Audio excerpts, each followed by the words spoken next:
Baik, selamat pagi para pemirsa Dewata Pos yang berbahagia pada hari ini. Pada kesempatan hari ini kami dari Pengadilan Negeri Singaraja, saya selaku Ketua Pengadilan Negeri Singaraja akan memberikan sedikit informasi kepada masyarakat berkaitan dengan gugatan sederhana. Gugatan sederhana ini termasuk dalam ruang lingkup hukum perdata, di mana pada ruang hukum perdata pada umumnya tidak ditentukan batasan-batasan tertentu dalam penyelesaian suatu perkara. Namun, dalam gugatan sederhana ini ada kriteria-kriteria yang harus diperhatikan mana suatu perkara itu dikatakan sebagai gugatan sederhana. Dalam Peraturan Mahkamah Agung Nomor 2 Tahun 2015 tentang cara penyelesaian gugatan sederhana telah disebutkan kriteria gugatan sederhana itu mencakup kepada gugatan perdata yang nilai objeknya tidak lebih dari 200 juta rupiah dan bukan merupakan sengketa tanah dan bukan pula perkara yang diatur tersendiri dengan peraturan perundang-undangan. Yang lebih spesifik lagi, suatu perkara perdata itu dikatakan gugatan sederhana jika pihak-pihak perkara itu hanya terdiri dari satu orang, baik itu penggugat dan tergugat, atau ada pihak lain jika ada kepentingan langsung terhadap perkara dimaksud. Gugatan sederhana ini, pihak-pihak yang berperkara harus jelas domisili atau tempat tinggalnya. Makanya bagi mereka yang domisilinya tidak diketahui, tidak dapat dikategorikan sebagai gugatan sederhana.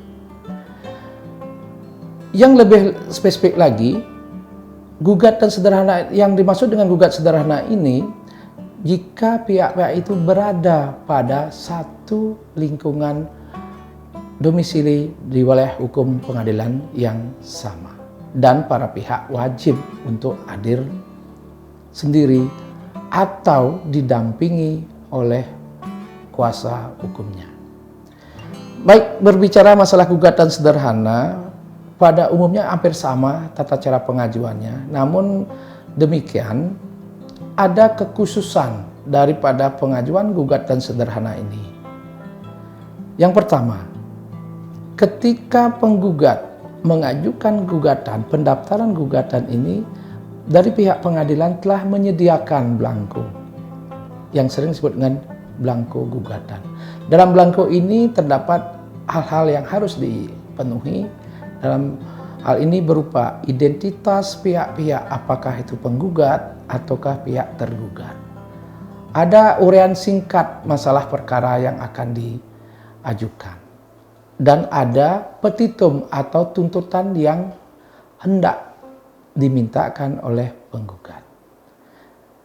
Yang lebih menarik di sini, yang membedakan antara gugatan sederhana dengan gugatan lain, dalam hal ini gugatan perdata, ketika penggugat mengajukan gugatan sederhana, wajib melampirkan alat bukti surat yang telah dilegalisir. Jadi setelah ada pendaftaran ini, panitera akan meneliti apakah gugatan ini termasuk kategori gugatan sederhana.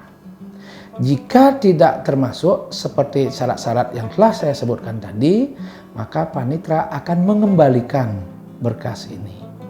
Sebaliknya, jika termasuk dalam gugatan sederhana, maka ketua pengadilan akan menentukan panjar biaya perkara dan mendaftarkan gugatan sederhana ini dan ditunjuk hakim yang akan menyelesaikan atau memutus perkara dengan dibantu oleh panitera.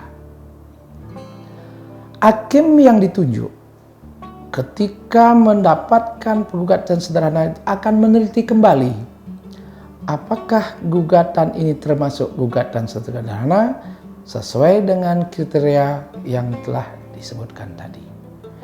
Jika gugatan ini bukan termasuk gugatan sederhana, maka hakim yang bersangkutan akan mengeluarkan penetapan yang isinya bahwa bukan merupakan gugatan sederhana dan gugatan dinyatakan tidak dapat diterima, memerintahkan untuk pencoretan dalam register serta perintah untuk pengembalian sisa panjar.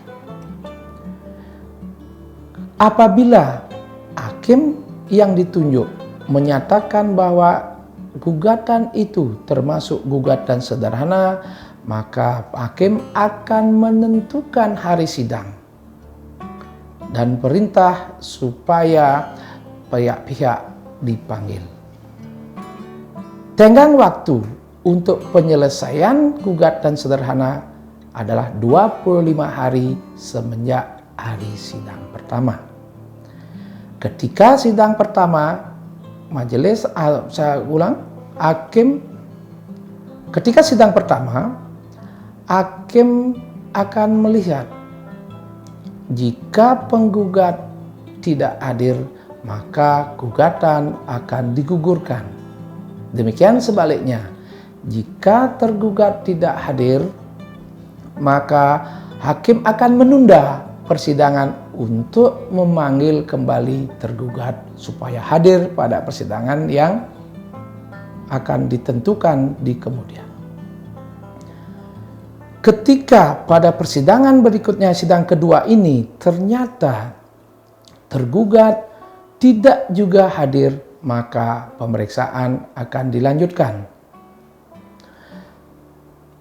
Akan tetapi, ketika persidangan yang telah ditentukan itu ternyata pihak penggugat dan pihak tergugat hadir, maka majelis hakim akan mengupayakan perdamaian, di mana perdamaian ini tetap memperhatikan tenggang waktu sebagaimana yang telah disebutkan tadi, yaitu paling lama 25 hari. Ketika tidak terjadi perdamaian, maka pemeriksaan perkara akan dilanjutkan dengan pembacaan gugatan. Khusus untuk perkara gugatan sederhana, jawaban atau acara jawab jinawab hanyalah pada jawaban tergugat saja. Tidak ada replik, duplik, kesimpulan maupun lainnya. Khususnya dalam jawaban tidak boleh mencantumkan ada eksepsi, intervensi maupun gugatan rekonvensi. Dalam penyelesaian gugatan sederhana ini, pembuktian proses persidangan tetap mengacu kepada hukum acara yang berlaku, kecuali ditentukan dalam peraturan Mahkamah Agung ini bahwa penyelesaian gugatan sederhana ini apabila dalil itu diakui tidak perlu ada pembuktian lebih lanjut. Setelah selesai pembuktian, maka majelis atau hakim yang ditunjuk, yaitu hakim tunggal, akan menjatuhkan putusan. Apabila putusan itu diucapkan, ternyata pihak yang berperkara ada yang tidak hadir, maka diberikan kesempatan kepada jurusita untuk memberitahukan isi putusan ini. Dan bagi pihak-pihak yang keberatan atas putusan ini atau tidak menerima putusan ini, dapat mengajukan upaya keberatan dalam tenggang waktu 7 hari semenjak putusan itu diucapkan jika yang bersangkutan hadir di sidang pengadilan. Namun ketika para pihak tidak hadir ketika putusan diucapkan, maka akan dihitung 7 hari semenjak yang bersangkutan diberitahukan. Dalam pengajuan permohonan keberatan ini, maka pihak yang mengajukan keberatan wajib menyatakan di depan panitera bahwa dia akan mengajukan keberatan dengan melampirkan alasan-alasan dalam memorinya. Memori keberatan ini akan disampaikan kepada pihak lawannya dan dapat dijawab dengan kontra memori. Ketika semua kelengkapan terhadap permohonan ini dinyatakan lengkap, ketua pengadilan akan menunjuk majelis hakim yang akan memeriksa perkara ini. Majelis hakim yang ditunjuk akan melakukan persidangan selama 7 hari semenjak yang bersangkutan ditunjuk. Jadi dalam pemeriksaan ini majelis hakim tidak lagi melakukan pemeriksaan tambahan. Cukup atau dengan atas dasar putusan dan berkas perkara gugatan sederhana ditambah dengan dasar dari keberatan atau memori keberatan dan kontra memori keberatan.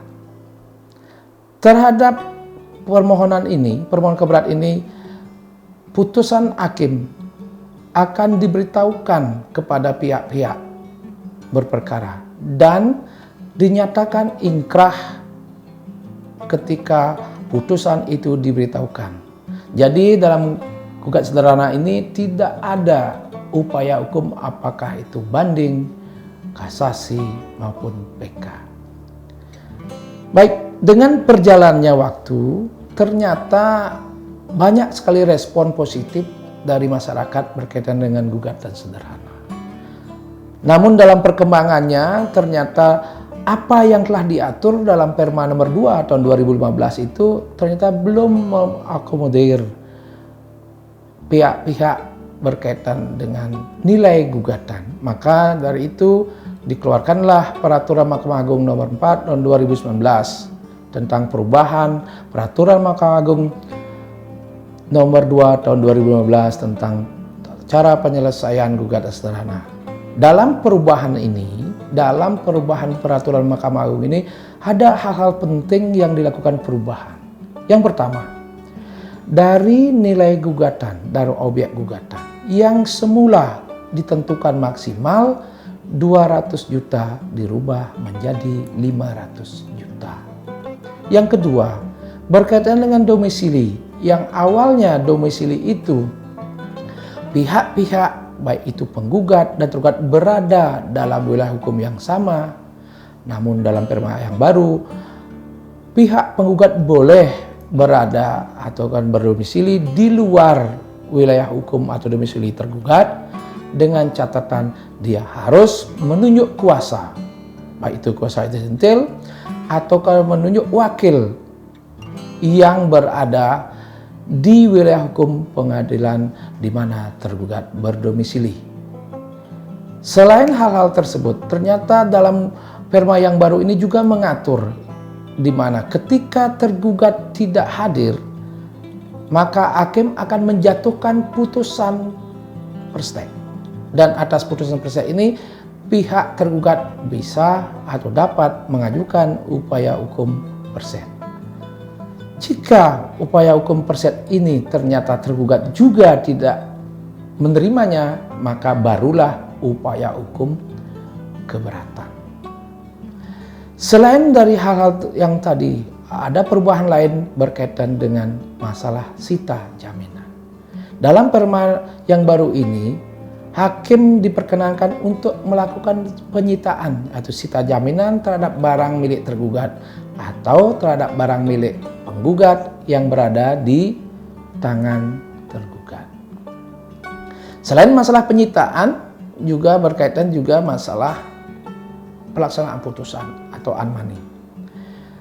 Dalam pelaksanaan putusan ini, hakim atau ketua pengadilan harus sudah dalam waktu 7 hari menetapkan unmoney, hari unmoney semenjak adanya pendaftaran pelaksanaan putusan. Dan hakim atau ketua pengadilan akan menentukan waktu dilaksanakan unmoney paling lambat 7 hari setelah penetapan unmoney. Dalam hal tertentu, misalnya dalam keadaan geografis tertentu, waktu 7 hari ini dapat disimpangi. Baik, mungkin demikian hal-hal yang dapat kami sampaikan berkaitan dengan gugat sederhana. Semoga informasi ini memberikan kemudahan ataupun pengertian, pengawasan kepada masyarakat, khususnya yang berkaitan atau berkecimpung di dunia usaha yang mungkin ada hubungan hukum dengan pihak lain, misalnya masalah utang piutang, sehingga penyelesaiannya dapat dilaksanakan secara cepat, sederhana, dan biaya ringan sesuai dengan asas peradilan cepat, sederhana, dan biaya ringan. Demikian, terima kasih atas perhatiannya dan selamat pagi.